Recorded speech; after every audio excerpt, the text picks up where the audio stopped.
Bonjour tout le monde. Mon nom est Julie Payette, je suis la gouverneure générale du Canada. Nous sommes le 16 juillet 2020. Bienvenue à cette conversation. Nous combattons maintenant l'ennemi invisible, le fameux coronavirus COVID-19, depuis plus de 4 mois. Par chance, nous avons accepté d'appliquer avec discipline de strictes mesures et pour cette raison, nous avons réussi à diminuer la transmission du virus et maintenant, on se permet de rouvrir notre société un tout petit peu, tranquillement, soigneusement. Mais on le voit bien, il y a des éclosions partout au pays encore parce que le virus n'a pas disparu. Plus que jamais, il faut rester sur nos gardes jusqu'à ce qu'on ait un traitement ou un vaccin. Nous savons que le virus ne fait pas de discrimination et qu'il peut frapper n'importe qui. Mais nous savons aussi qu'il touche beaucoup plus sévèrement et plus gravement certaines sections de notre société. Lors de conversations précédentes, nous avons parlé avec l'impact sur les artistes ou sur les sans-abri ou sur les étudiants qui ont reçu leur diplôme sans cérémonie, littéralement. Mais aujourd'hui, nous concentrons notre conversation sur un groupe très important de Canadiens, nos compatriotes qui vivent avec un handicap. Et pour m'aider à mettre en lumière ce sujet crucial, j'ai la chance d'être accompagnée de 4 personnes exceptionnelles. Je vous les présente tout de suite. Nous avons avec nous M. Benoît Huot, champion paralympique en natation. Il a gagné 20 médailles pour le Canada aux Paralympiques, dont 9 médailles d'or. À Sydney, Athènes, Pékin, Londres et Rio. Il va peut-être nous parler qu'est-ce qu'il fera à Tokyo l'année prochaine lors des Jeux paralympiques. Monsieur Huot est maintenant communicateur sportif. Il est membre de l'Ordre du Canada et chevalier de l'Ordre national du Québec. Bienvenue, Monsieur Huot. Bonjour, Votre Excellence. Ça me fait grandement plaisir d'être de retour sur cette conversation et j'ai bien hâte d'échanger avec les différents participants. Merci. Monsieur Huot mentionne qu'il est de retour sur la conversation pour la bonne raison qu'il vient de faire la conversation en anglais avec nous il y a quelques minutes. Merci encore d'être là. Monsieur Paul-Claude Bérubé. Bonjour, Monsieur Bérubé. Président du Conseil d'administration des normes d'accessibilité Canada, ancien président national du Conseil d'administration de Vie autonome Canada. Monsieur Bérubé est avocat à Saint-Jean-sur-Richelieu et il offre bénévolement des aides juridiques au gouvernement et organisations de la société civile à l'international. Il est aussi officiel en natation et a déjà officialisé des compétitions où participait M. Huot. Vous voyez, au Québec, souvent, c'est 1/2 degré de séparation. Bienvenue, M. Bérubé. Merci beaucoup, Votre Excellence. Merci de l'opportunité que vous nous donnez de participer à cette conversation. C'est très important. Ça fait un grand plaisir. Madame Jocelyne Pasquier. Jocelyne est malentendante, mais elle travaille depuis 28 ans comme fonctionnaire fédérale. Elle a même travaillé avec nous au bureau de la secrétaire du gouverneur général sous le mandat de Madame Jean et de Monsieur Johnston.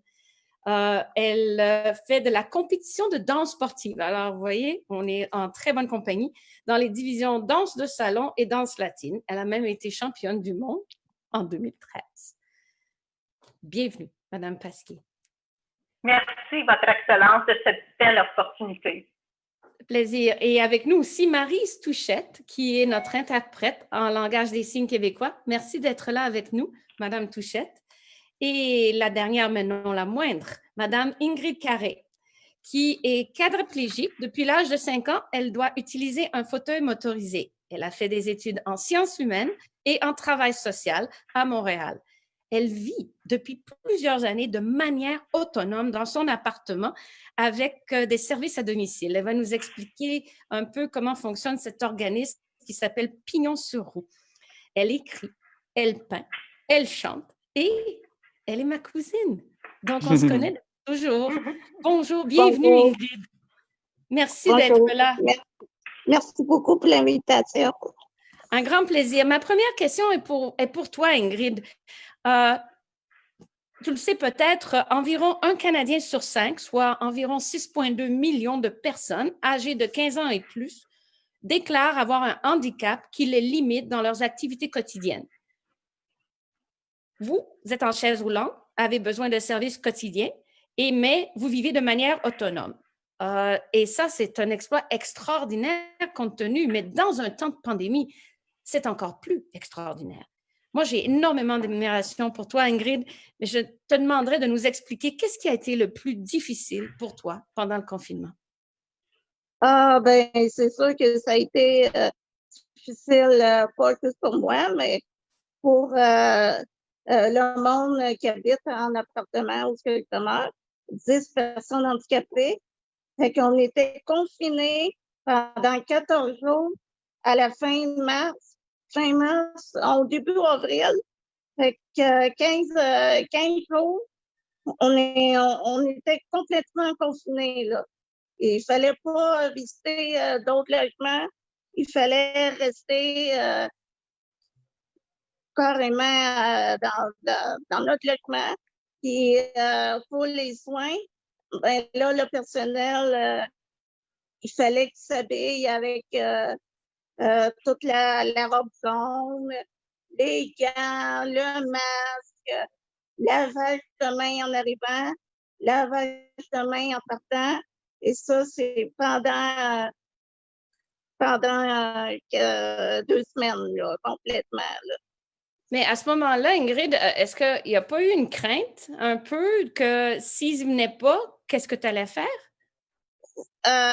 C'est sûr que je t'inquiète parce que de un, il avait équipé un peu les services. On avait le minimum, là.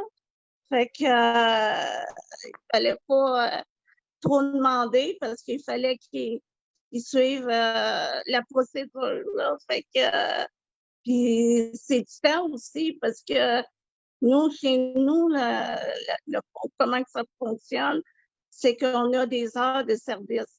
Alors, il fallait qu'ils prennent nos heures de service pour prendre du temps pour s'habiller à chaque fois. Fait que là, c'est du temps de moins pour donner nos soins. Fait que ça aussi, c'est très, très, très difficile, là. Parce que là, tu peux pas demander beaucoup de choses, là. Faut que tu demandes le nécessaire. Fait que quand ton service est fini, ben c'est à l'autre c'est l'autre service à l'autre, là. Toi, Donc, vous vous êtes retrouvés encore plus isolés puisque vous ne pouviez pas sortir du tout parce que d'habitude, tu es capable de sortir puis de passer, d'aller dans la société, mais là, c'était complètement impossible, n'est-ce pas? C'est épouvantable. Moi, des fois, je voulais sortir au moins dans la salle, là, parce qu'on a une salle communautaire. Fait que, mais on pouvait même pas, là. On était complètement enfermés, si on peut dire ça, enfermés dans le logement. Ça, M. Bérubé, si je peux me permettre, vous êtes directeur des normes d'Accessibilité Canada. À votre avis, est-ce que c'est vraiment juste une fonction de la crise ou est-ce qu'on n'est peut-être pas là où on devrait être pour s'assurer que des gens avec des handicaps de mobilité en particulier ne sont pas laissés pour compte? Bien, effectivement, vous avez raison de poser ces questions parce que au départ, avant même qu'il y ait la crise, il faut savoir qu'ici au Canada, les personnes en situation de handicap font face de façon quotidienne et dans tous les secteurs d'activité à de nombreuses barrières encore. Ces barrières existaient avant la pandémie et elles continuent d'exister, mais la pandémie a fait en sorte de les faire ressortir davantage. Ça a amplifié la situation. Donc, lorsqu'il y avait ces barrières avant la pandémie qui existaient, il y avait certains moyens qui avaient été mis en place pour contrer ces barrières. Je vais donner quelques exemples. Le transport adapté. Il existe du transport adapté pour les personnes qui en ont besoin en situation de non-pandémie. Arrive la pandémie et tout à coup, les personnes se font aviser qu'il n'y a plus de transport adapté. Donc, alors, qu'est-ce que peut faire une personne en situation de handicap qui a besoin du transport adapté pour sortir de la maison, pour aller au travail, pour aller à l'école, pour rencontrer des gens de leur famille? Alors, je comprends qu'en situation de confinement, ça nous place dans une situation différente. Mais autre exemple, une personne, par exemple, qui se situe chez elle en confinement et qui voit des autorités, des gens de la santé publique prendre la parole, la personne est malentendante et malheureusement, il n'y a pas de langage des signes. Alors, cette personne-là ne peut pas recevoir le message. Et d'ailleurs, évidemment, Jocelyne pourra en parler, mais c'est sûr et certain qu'il y a on a créé des situations où ça a exacerbé le handicap et ça a exacerbé les barrières qui existaient avant la pandémie. Donc, c'est sûr que, mettons par exemple une personne en fauteuil roulant qui se déplace. On a vu que il y a eu des mesures qui ont été prises pour éviter la propagation du virus. Une de celles-ci, c'est la distanciation sociale, le lavage des mains. Alors, si vous vous déplacez avec un fauteuil roulant manuel et que vous poussez votre fauteuil roulant, oui, à chaque endroit où vous allez aller, on va vous demander de vous laver les mains, ce que vous allez faire. Mais à chaque fois que vous avez fini de vous laver les mains, qu'est-ce que vous faites? Vous poussez aussi votre fauteuil roulant. Donc, logiquement, il faudrait, pour que ce soit vraiment efficace, à chaque fois, se laver les mains et laver les roues du fauteuil roulant aussi. Personne n'a pensé à ça, mais absolument personne n'a pensé à ça. Je pense que ça, la clé, c'est qu'on n'y a pas pensé et peut-être, puis là, je vais aller à vous, Madame Pasquier, dans 2 secondes, mais il faudrait, parce quand on n'est pas en temps de crise, c'est en plein le moment pour vraiment penser les mesures d'urgence, puis qu'est-ce qu'on va faire en temps de crise. Donc, pour la prochaine pandémie, parce que malheureusement, il va y en avoir un autre un jour dans le futur, on n'est pas encore parfaitement débarrassé de tous les virus, de mettre ces aspects-là dans le plan de préparation d'urgence, d'avance, comme pour ne pas avoir à dire « Ah, Dieu, on n'y a pas pensé » un peu dans certains autres secteurs. Vous, Mme Pasquier, Jocelyne, comment avez-vous vécu le confinement et comment vivez-vous la pandémie? Au début, j'ai eu une très grande peur. C'est la première question qui m'est venue à l'idée, c'était comment je vais faire pour communiquer justement avec les premiers répondants qui portent tous des masques. Si je m'arrive de quoi, j'ai le COVID, je ne peux pas contracter le COVID. Parce que vous lisez sur les lèvres, évidemment. Je lis sur les lèvres, j'utilise des expressions faciales et le fait que je vous vois en direct face à moi, c'est super. Je vous comprends très bien. Mais c'est qu'est-ce qui m'a venu à l'esprit, la première chose. La deuxième chose, c'était, si je dois aller à l'hôpital, je vais faire comment communiquer mes besoins, mes blessures ou qu'est-ce qui m'achale. Tout le monde porte des masques. Encore là, le masque, autant que je suis en santé sécurité, que c'est important, puis c'est une forme de protection pour ces employés-là, c'est une grande barrière pour la communauté des malentendants et des sourds au Canada. Donc, on vient de créer une immense barrière de communication, malheureusement. C'est un grand stress chez nous. Le fait d'aller aux épiceries, c'est très difficile.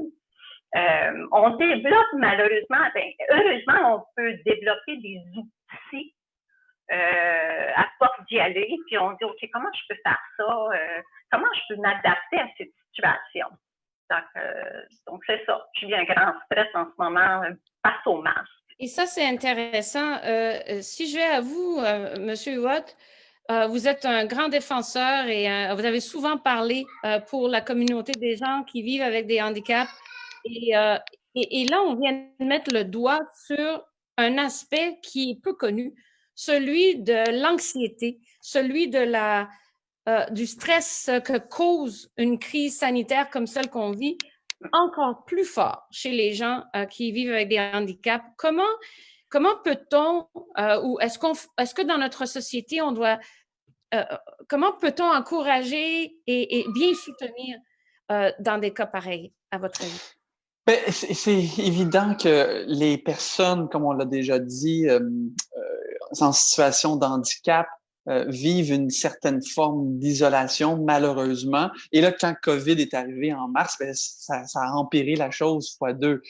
Et on a le sentiment dans la communauté, malheureusement, qu'on a peut-être négligé les personnes en situation de handicap pour plusieurs raisons, comme Ingrid l'a expliqué, comme nos différents participants ont certainement senti dans les dernières semaines. Alors, qu'est-ce qu'on peut faire? Je crois qu'il faut continuer à militer, il faut continuer à s'assurer que les différents organismes qui sont présents pour supporter les gens qui vivent dans la différence et les aider, leur offrir les ressources nécessaires. Je pense que on a tous, hein, présentement, on parle de la communauté qui vit en situation de handicap, mais il y a tellement de différentes sphères d'activités qui ont souffert et qui souffrent encore de cette crise. Mais comment on peut faire pour s'assurer que nos personnes en situation de handicap ne vivent pas cette différence-là, ou du moins qu'ils la ressentent le moins possible? Ça, c'est important de ne pas les oublier. Et puis, on parlait un peu plus tôt de sport, et c'est la même situation, même dans le sport de haut niveau. J'ai des collègues qui se préparaient dans les derniers mois pour se présenter aux Jeux paralympiques de Tokyo dans quelques semaines au Japon, qui seraient présentement, c'est cet été, qui ont été reportés à l'an prochain.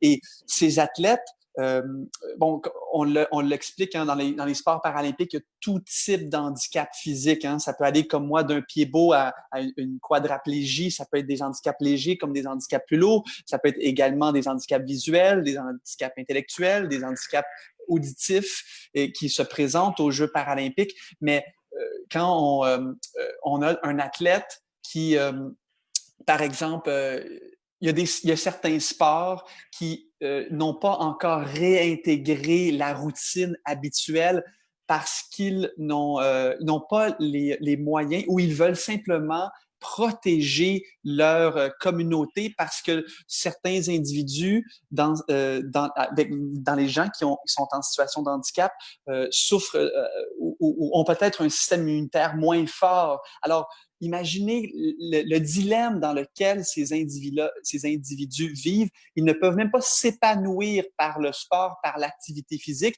parce qu'ils doivent penser à leur santé et à leur sécurité avant même de penser à leurs rêves. Alors, ça, c'est une réalité auquel nous, dans le sport, on fait face. Et il y a différents organismes comme le Comité paralympique canadien, comme l'Institut national du sport du Québec et les différentes provinces qui essaient d'offrir les outils et les ressources nécessaires, malgré le fait que ces individus-là doivent s'isoler davantage pour minimiser les risques, mais on essaie de les aider malgré tout. Et c'est intéressant, je demandais à Ingrid dans 2 secondes comment elle a réussi à se motiver, surtout à travers cette période de confinement de 14 jours où elle s'est sentie vraiment très isolée et très à risque. Mais comment se motive-t-on lorsqu'on perd justement déjà quelqu'un qui vit avec un handicap, trouve de l'estime de soi et beaucoup de soutien à travers le sport, par exemple, et là, ça tombe à zéro, jour au lendemain. Comment on arrive à se motiver? Ça demande une énorme force de caractère. Ben, moi, dans mon cas, mon commentaire, c'est comme un petit peu comme tout le monde, tu sais. Tu sais, je commençais à faire plus de téléphoner à ma famille plus souvent. Puis c'est une chose que avant la pandémie, ben, je n'étais pas axée vraiment sur le téléphone. J'appelais pas souvent prendre des nouvelles de la famille. Puis ça, c'est important, surtout pendant la pandémie, d'appeler tes proches, là. C'est extrêmement, je pense, c'est primordial. Pas pour juste une personne handicapée, mais pour tout le monde.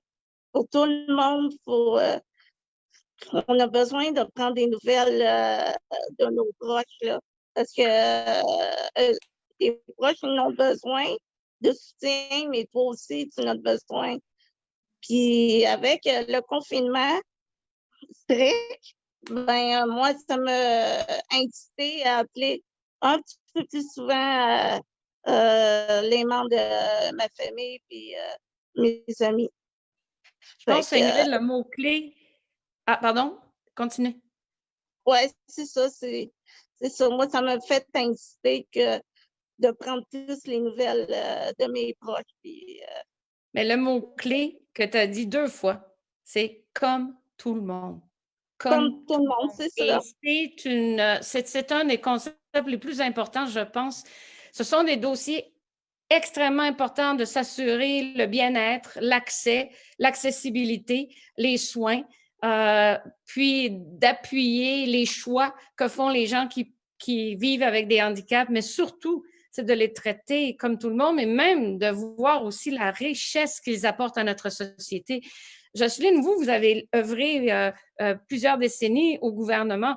Est-ce que vous trouvez que les communications, les pratiques, les décisions que l'on prend, est-ce qu'elles ont réellement, sont-elles réellement inclusives? D'ailleurs, cette question, elle me provient de Sylvain Lemay du Lac-Brome à Québec.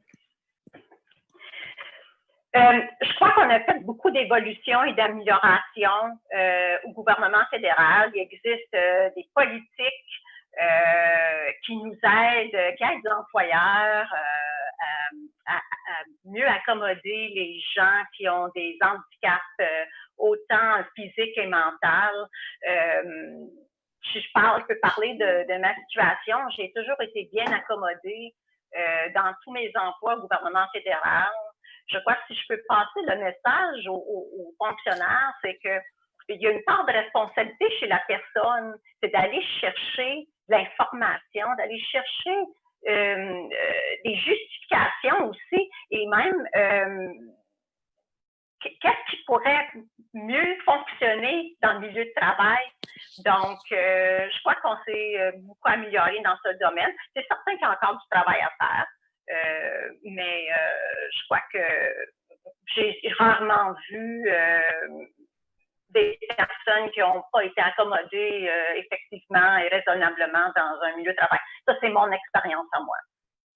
C'est intéressant parce que dans notre conversation en anglais qu'on a eue précédemment, on a parlé du fait qu'il y avait souvent peut-être un petit peu de résistance ou pour donner de l'emploi avec des gens avec un handicap, particulièrement, il y avait ma nièce qui est handicapée visuelle et qui disait qu'il y a d'énormes barrières pour simplement avoir, les gens ont peut-être des craintes que ça va demander trop d'accommodement avec, et c'est cette barrière à l'accès à l'emploi, l'accessibilité. Monsieur Bérubé, comment on la contrecarre? Je vais répondre à cette question. Et avant de vous dire quelques mots là-dessus, j'aimerais revenir sur ce qui a été mentionné tout à l'heure quand Ingrid a dit « comme tout le monde ». Cette expression vient me chercher particulièrement parce qu'effectivement, on a tendance à traiter les personnes en situation de handicap comme des personnes vulnérables. Or, les personnes vulnérables, on les retrouve dans toutes les couches de la société, qu'il s'agisse d'enfants, d'adolescents, de personnes de moyen âge ou de personnes âgées. Le fait d'être une personne vulnérable, ce n'est pas lié à une situation de handicap, c'est lié d'abord à une situation personnelle. Mais ici, ce que l'on vit, c'est à cause des barrières auxquelles les personnes en situation de handicap font face, on les place dans une situation de vulnérabilité. Donc ça, il faut tenir compte de ça. Et pourquoi je veux préciser cela, c'est qu'à l'origine, les personnes en situation de handicap sont des personnes comme tout le monde, c'est des personnes qui ont des capacités en premier. Et pourquoi parler des incapacités en premier alors qu'on devrait parler plutôt de leurs capacités? Ce que les personnes en situation de handicap veulent, c'est de contribuer au développement de la société canadienne de façon positive et non pas simplement être là et attendre qu'on prenne soin d'elles. C'est pas ça que les personnes en situation de handicap veulent. Maintenant, à Normes d'accessibilité Canada, bien avant la pandémie. Alors là, il s'agit d'une nouvelle organisation qui a été créée, comme vous le savez, l'an dernier. La loi est entrée en vigueur le 11 juillet 2019, donc c'est encore tout Que j'ai récent. signé d'ailleurs, puisque Tout c'est à fait. un de mes travaux. Oui, et nous, les membres du conseil d'administration, sommes entrés en fonction le 26 août dernier et nous avons tenu une première réunion du conseil d'administration en septembre 2019. Mais depuis ce temps-là, je peux vous assurer qu'il y a eu énormément de travail qui a été fait et dès le mois de novembre 2019, nous avons identifié les priorités d'action pour notre organisation qui a comme mandat, comme vous le savez, d'élaborer des normes d'accessibilité dans 7 secteurs de la vie quotidienne des personnes en situation de handicap. Je veux dire par là l'emploi, l'environnement bâti, les technologies de l'information, les transports, les services et l'approvisionnement. Donc, dans tous les secteurs de leur quotidien, nous devons faire en sorte d'élaborer des normes d'accessibilité au cours des prochaines années. Et un des secteurs prioritaires qu'on avait identifié au mois de novembre dernier, c'était justement celui où on devait faire face à des mesures d'urgence en situation de crise. Donc, et lorsqu'on ne se doutait pas qu'à ce moment-là, qu'on se retrouverait dans une pareille situation aussi rapidement. Mais déjà, il y a du travail qui se fait et parmi les premières normes d'accessibilité qui vont être rendues publiques, il y aura ces mesures d'urgence. Donc, et quand vous avez dit tout à l'heure, vous avez posé la question, qu'est-ce qui peut être fait pour éviter qu'on se retrouve dans une même situation au cours des prochaines années? Eh bien, c'est ça, c'est de mettre en place des mesures, des instructions, des guides qui vont faire en sorte que les gens qui ne savent pas et qui ne connaissent pas la situation auquel font face les personnes en situation de handicap au quotidien, que ces personnes-là en soient informées et qu'ils prennent les mesures adéquates pour prévenir les situations dans lesquelles on s'est retrouvé cette année. Donc, évidemment, dans un cas comme celui qui nous occupe présentement, vous aurez compris que toutes les instances gouvernementales, quelles qu'elles soient, provinciales, fédérales, municipales, ont pris différentes mesures et continuent de prendre différentes mesures pour faire en sorte de répondre aux besoins des personnes en situation de handicap. Je n'ai pas à dire si ces mesures étaient appropriées ou pas, mais oui, il y a eu des choses qui ont été faites, mais il y a du travail qui est débuté à Normes d'Accessibilité Canada. Vous avez dit au début de notre conversation, on n'y avait pas pensé. Oui. Puis, je discutais avec Ingrid il y a quelques jours et puis elle me disait qu'au Québec, on le sait, à partir de la fin de semaine, le port du masque est obligatoire partout. Puis Ingrid, tu me disais que tu ne peux pas, toi, toute seule, mettre un masque puis l'ôter. Alors, cette restriction, comment va-t-elle pouvoir l'implanter? Est-ce qu'on y a pensé aux gens qui ne seraient peut-être pas capables de manipuler un masque ou dans le cas d'une personne malattendante, Jocelyne, qui va être incapable de communiquer? Ingrid, qu'est-ce qu'on va faire? Oui, alors, juste avant qu'Ingrid et Jocelyne répondent à ça, c'est justement ce que nous devons faire à Normes d'Accessibilité Canada, élaborer des règles qui vont permettre qu'on puisse appliquer de telles mesures, mais dans le respect des exigences au quotidien des personnes en situation de handicap. De quelle façon, justement, on peut poser toutes ces conditions, ces exigences, mais que ça puisse être applicable de façon effective. Oui, c'est le travail que nous avons à faire, entre autres.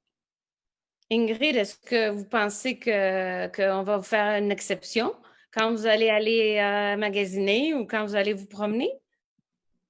Ben, personnellement, quelqu'un, pas juste moi, mais quelqu'un qui n'est pas capable de mettre un masque ou de l'enlever, ben, pour prouver qu'il est dans l'incapacité de le porter, ben, faut qu'il demande un certificat médical pour prouver qu'il ne peut pas porter le masque.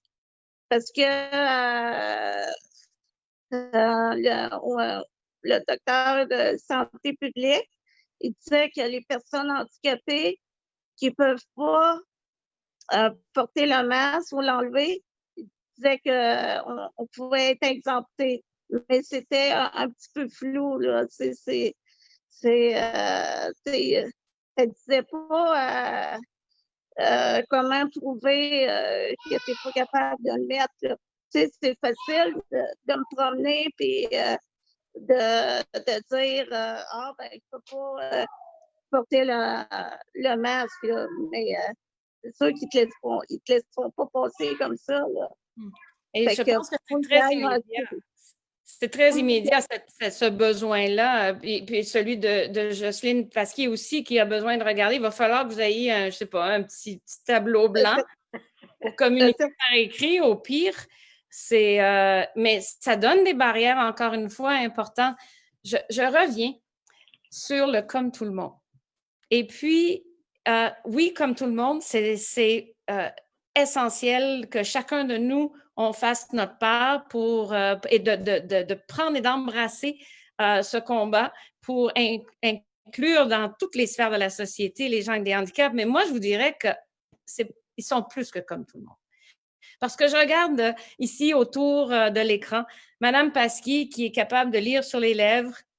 Je ne suis pas capable de lire sur les lèvres. Ingrid qui est capable avec sa bouche de faire de l'aquarelle. Clairement, moi, je ne suis même pas capable avec mes mains. Et j'ai Benoît Huot qui gagne des médailles contre les plus grands compétiteurs à l'international. J'avais aussi ma nièce qui fait de l'écolocation. Elle est aveugle. Et pour estimer la distance entre elle et une porte, par exemple, elle fait clic avec sa bouche, puis elle estime la distance de cette manière. C'est extraordinaire. C'est une richesse. Et c'est ainsi qu'à mon avis, on doit continuer à regarder. Et c'est l'importance des modèles. Que les gens soient partout dans la société, comme les Paralympiens, par exemple. L'importance de ces modèles, Benoît.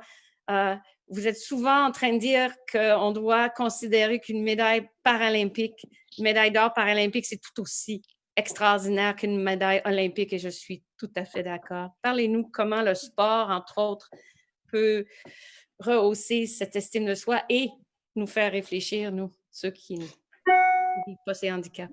Oui, absolument, madame. C'est le grand rêve, hein, de voir la médaille, je l'ai souvent dit, la médaille d'or. Tu sais, c'est pas une valeur, mais plus sentimentale, bien sûr, mais d'avoir l'impression que les gens apportent autant d'intérêt. Et bon, quand je réfléchis à ma carrière sportive, ça a été vrai. Au départ, ça l'a débuté par un rêve, mais un rêve qui a été inspiré par des modèles. Alors, je souhaite pouvoir. J'aimerais que soit les Paralympiques soient davantage diffusés, ce qui augmente de jeu en jeu. Et je crois que c'est important, comme ce l'était quand j'étais petit garçon, qui vivait avec une certaine différence, pas une grande limitation, mais quand même une différence, où j'ai eu des défis en grandissant. Et je me suis identifié à des individus bien spécifiques auxquels je pouvais identifier qu'ils avaient eu certainement un parcours similaire au mien et ça m'a aidé à m'épanouir à mon tour. Alors, j'encourage les Canadiens qui veulent s'identifier à des personnes comme ça parce que ça nous inspire. Vous en êtes un excellent exemple, Madame Payette. Je pense qu'il y a quelques années, il y a une personne qui était venue à vous, puis elle était en fauteuil et vous avez dit, vous pouvez devenir astronaute malgré le fauteuil et puis même ça aura peu d'impact en étant dans l'espace parce qu'on est un peu en flottaison et on utilise nos bras, alors les jambes sont peu utiles. Alors c'est important d'avoir des modèles auxquels on peut s'identifier et ça a fonctionné pour moi. Et il y a plein d'organismes pan-canadiennes qui offrent les outils pour y parvenir. Alors, je peux penser, par exemple, nous, dans le temps de confinement, là, on s'inspirait énormément avec des outils d'accessibilité et des jeux universels qui sont offerts par des organismes comme Participation, la Fondation Bon Départ de Canadian Tire et Jumpstart. Ils ont plein d'outils sur leur site web pour aider les familles qui vivent, oui, bon, avec des enfants, bien sûr, mais qui vivent aussi avec des enfants dans la différence. Mais il y a des outils et des ressources pour les aider à s'épanouir malgré leurs limitations. C'est absolument important, puis on doit, je pense, constamment, c'est dynamique, hein, tout ça, et je suis très heureuse qu'on ait maintenant des lois et qu'on va avoir des normes d'accessibilité, qu'on a vraiment un momentum pour apporter des solutions. Jocelyne, qu'est-ce que vous suggéreriez au conseil de M. Bérubé, certainement dans les considérations pour les prochaines années? Je crois que on pourrait, je crois que l'éducation et la communication de l'information va être très importante lorsqu'on va mettre en place certaines mesures pour certaines personnes, pour les personnes qui vivent, qui ont un handicap. Je donne par exemple, je peux parler peut-être pour la communauté des malentendants ou des sourds. C'est certain qu'il y a beaucoup d'éducation à faire dans ce domaine. Quoi faire avec comment approcher un malentendant? Comment parler avec un malentendant? Comment, dans les réunions, on peut parler au milieu de travail, comment les aborder? Souvent, les gens vont crier pour nous parler. Mais c'est pas en criant qu'on va pouvoir entendre. C'est justement peut-être mieux articuler et parler moins rapidement. Je pense que c'est ça que moi, j'essaie de chercher dans les dernières semaines, c'est de l'information pour m'aider et m'éduquer. Comment je fais pour aller aux épiceries avec tout le monde qui porte des masques, avec les caissiers et caissières, où est-ce que je dois aborder, avoir une communication. Donc, j'essaie de chercher et trouver des outils. J'essaie de trouver une façon de mettre des masques. Parce que quand tu as des appareils, des gros appareils en arrière des oreilles, tu peux pas porter un masque normal. Donc, je te donne des exemples pour M. Bérubé, là, dans le contexte d'une personne qui est malentendante. Donc, c'est tout ça. C'est chercher et trouver l'information. Et ensuite, éduquer les Canadiens et les Canadiennes. Parce que naturellement, comme Ygritte, elle doit justifier pourquoi elle ne peut pas porter un masque. Donc, oui, je crois beaucoup dans l'éducation. Je pense que ça ne devrait pas être à Ingrid strictement de pouvoir aller trouver des moyens pour ne pas avoir à se justifier, que ça devrait être facile. Et peut-être que M. Bérubé, vous pouvez, maintenant que vous connaissez Ingrid, j'ai lu dans le Guardian de l'Île-du-Prince-Édouard, Marcia Carroll, qui travaille avec le Conseil des personnes avec des handicaps, qui écrivait qu'il est absolument essentiel que les personnes ayant une expérience vécue doivent être consultées et participer à la prise de décision parce qu'elles ont des réponses puis elles ont des solutions. Les personnes handicapées doivent participer à la conception et à la mise en œuvre des plans et des mesures pour le futur. Alors, j'espère qu'on va pouvoir vous entendre plus souvent. Allez-y, M. Bérubé, pour Je sais que je suis très heureux d'entendre ce que vous mentionnez à cet égard parce que je suis le premier à dire que les personnes en situation de handicap sont des experts de leur vécu, de leur quotidien, et ce sont ces experts qui doivent être consultés en premier pour toute mesure à prendre les concernant. Donc, actuellement, à Normes d'Accessibilité Canada, nous sommes en train de recruter un certain nombre de personnes pour faire partie de nos comités techniques qui développent les normes d'accessibilité, et les premières personnes recrutées sont des personnes en situation de handicap et leur organisation nationale pour qu'elles participent comme experts dans notre travail et non pas arriver à la fin du travail et de leur soumettre des documents pour leur appréciation. Elles doivent participer dès maintenant, dès le début.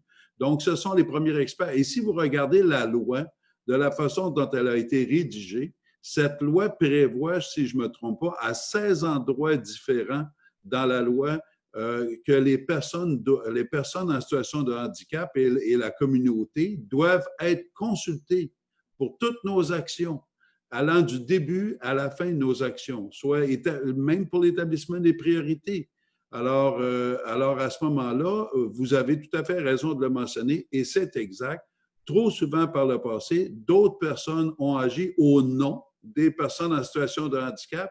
Et là, il est maintenant le temps que les personnes en situation de handicap contribuent à leur bien-être elles-mêmes.